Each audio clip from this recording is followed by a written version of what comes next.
दोस्तों नमस्कार। कानूनी बात बताने वाले मेरे YouTube चैनल में आपका स्वागत है। आज का विषय निलंबन यानी सस्पेंशन। अब निलंबन एक अस्थायी प्रतिबंध या निषेध है, जबकि प्रतिबंध एक स्थायी निषेध है।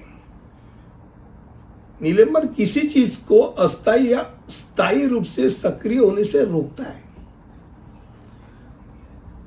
अब मानो खराब मौसम चल रहा है, अब खराब मौसम चल रहा है, तूफान आने वाला है, तो क्या होता है, ऐसे समय में फेरी सेवा जो है वो दिन के लिए या 3 दिन के लिए निलंबित कर दी जाती है, सस्पेंडेड। ये पूरी बंद नहीं है भाई, 3 दिन के लिए तूफान आ गया, तूफान जब टल जाएगा तब वापिस एक बार फेरी सेवा चालू हो सकती है।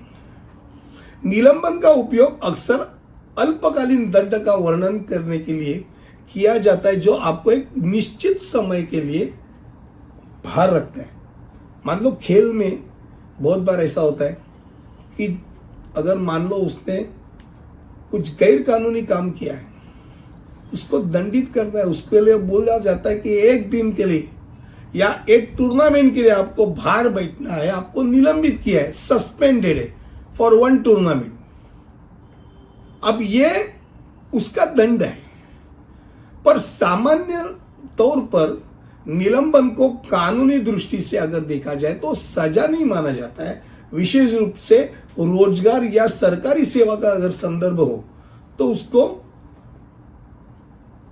निलंबन को कानूनी दृष्टि से सजा नहीं माना जाता।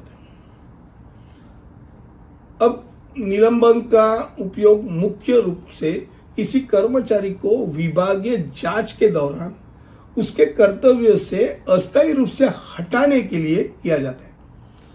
निलंबन किसी व्यक्ति का जांच को संभावित रूप से प्रभावित करने के या सबूतों के साथ छेड़छाड़ करने के लिए, उसे रोकने के लिए उसको भाई दूर हटाया जाता है। भाई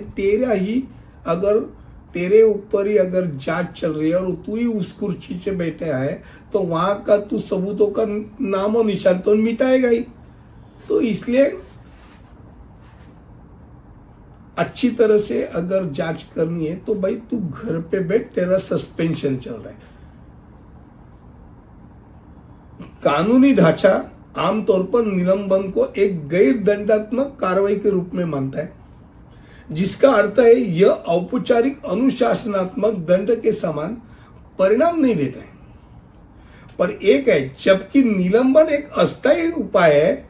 अगर कर्मचारी दोषी पाया गया तो जांच समाप्त होने के बाद यह औपचारिक अनुशासनात्मक कार्रवाई की सजा का कारण बन सकता है। और ऐसा ही अगर प्रारूप समझ लो कि निलंबन का अवधि लंबी हो, उसका अंत ही मालूम नहीं, तो कदाचित ये गंभीर है, तो व्यवहार में इसे दंड के रूप में ही देखा जा सकता है। भले ही इसे कानूनी रूप से अगर कुछ परिभाषा नहीं दी गई तो भी वो दंड ही है। और बहुत बार ऐसा होता है कि जो बेचारे बहुत सीधे साधे सरल होते हैं, किसी और का बड़ा ऐसा जो झमेला होता है उसको छुपाने के लिए ये ऐसे 2-4 जन को निलंबित किया जाता है। मामला ठंडा हुए तो फिर यह निपटारा जाता है। तो निलंबन यानी सस्पेंशन खास करके जो शासकीय कर्मचारी है उसके लिए तो बहुत महत्वपूर्ण बात रहती है। और बहुत बार ऐसा होता है कि जो निलंबित होता है वो बेचारे ही होता है, वो सीधा साधा होता है, वो मुंह पे बोलने वाला होता है। पर जो है मुंह पे बोल रहा हूं मैं, वो निलंबन सीधा साधा ही बोल रहा हूं। कानूनी रूप क्या है ये बोल रहा हूं, एक्चुअल में क्या होता है ये भी बताया मैंने। जो बेचारा ही अंदर चला जाता है सस्पेंशन होके, तो उसके ऊपर वो ठंडा होने के लिए सस्पेंशन का रूप लिया जाता है। उसको भी बोलता जाता है कि चुपचाप बैठ, तेरे को सस्पेंड करते, बाद में तुझे अंदर ले देंगे। सस्पेंशन का एक्चुअल स्वरूप क्या होता है, उसका अर्थ क्या है, मैंने इस वीडियो में कानूनी रूप से क्या होता है ये पता है। अगले वीडियो में ऐसे ही कुछ लेकर आऊंगा, तब तक यही रुकता हूँ। धन्यवाद।